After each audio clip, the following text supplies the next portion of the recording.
When we think of the First World War, we usually picture the trenches, the massive battles, the redrawing of maps. But one of the biggest revolutions of that era didn't happen on a battlefield in France. It happened right at home, in the halls of power in Britain, and it forged a completely new kind of state. So, let's start with this absolutely wild quote from a young Winston Churchill. Happy? I mean, seriously, who could be happy about the start of a war that would kill millions? Well, for Churchill, and a few others, this unbelievable catastrophe was also a huge opportunity, a chance to just tear down the old way of doing things and build something totally different. To really get this, we've got to understand what Britain's government was actually like before the war. Its entire philosophy, its whole way of thinking, was designed for peace. And that philosophy was about to smash head-on into the brutal reality of modern industrial war. And here it is, the big clash. On one side, you have the idea of laissez-faire. Basically, the government's job is to leave people and businesses alone. It's all about individual freedom. But on the other side, you've got this new monster called total war, which demands the exact opposite. Total government control over everything, from factories to railways, to make sure you can win. These two ideas just could not exist in the same space. And look, this wasn't some academic debate. This clash of ideals very quickly led to a genuine national crisis. That old mindset of business as usual wasn't just inefficient, it was getting soldiers killed on a massive scale. The whole thing really blew up with what became known as the Shell Crisis of 1915. A huge British offensive grinds to a halt. Why? Because they literally ran out of artillery shells. The hands-off, laissez-faire approach just wasn't making the weapons they needed, and the army was paying a terrible price. So this military disaster backfired right into the heart of politics. The public was outraged.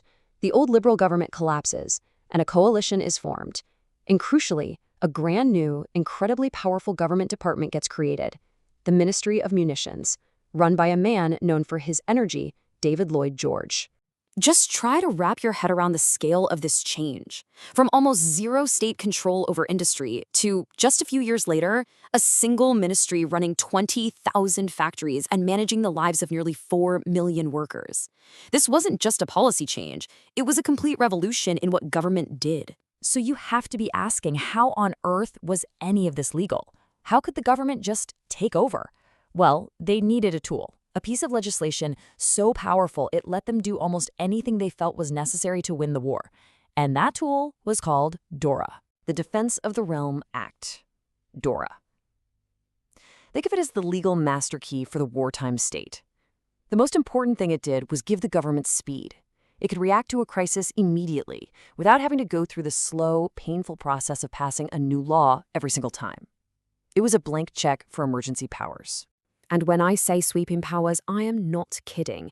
DORA allowed the government to do everything from taking over the country's coal mines to censoring in newspapers. It brought in food rationing, it even told pubs when they had to close. And yeah, it even introduced British summertime to get more daylight for war work. Nothing was off limits. But here's the thing. Even with this new super powerful state taking shape, many people felt that the man at the very top, the prime minister, was still stuck in the old world. A new kind of war demanded a new kind of leader. This quote really sums up the problem with Prime Minister Herbert Asquith. He was a great peacetime leader, deliberate, calm, cautious, but in the middle of a global war for survival, that caution just looked like weakness. He wasn't the man to drive things forward with the urgency they needed. So by 1916, it all came to a head in what was basically a political coup. David Lloyd George, the man of push and go, had already proven he could get things done. By December, Asquith was forced out, and Lloyd George was in, immediately creating a tiny, powerful war cabinet designed for one thing: making big decisions fast. I mean, the contrast couldn't be more stark. Asquith was the classic chairman of the board, building consensus. Lloyd George was a wartime CEO, kicking down doors and cutting through red tape. This wasn't just a new face in charge, it was a whole new philosophy of how to lead the country. So what was the end result of all these massive emergency changes? Well, the thing is, they didn't just fade away when the war ended. Britain had been changed fundamentally and permanently. That old idea of laissez-faire, it was pretty much dead. From now on, people expected the government to step in, to fix problems, to manage the economy. The power of the state had grown to a scale nobody could have imagined before the war, and that genie was never going back in the bottle. Which leaves us with this huge central question. Think about it. The old liberal Britain was built on individual freedom and keeping the government small. To win, the state had to control almost every aspect of life. So, did Britain have to sacrifice its soul to save its skin?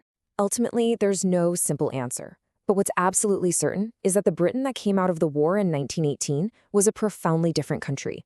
The war didn't just change Britain's place on the world stage, it completely rewrote the relationship between the government and the people it governed forever.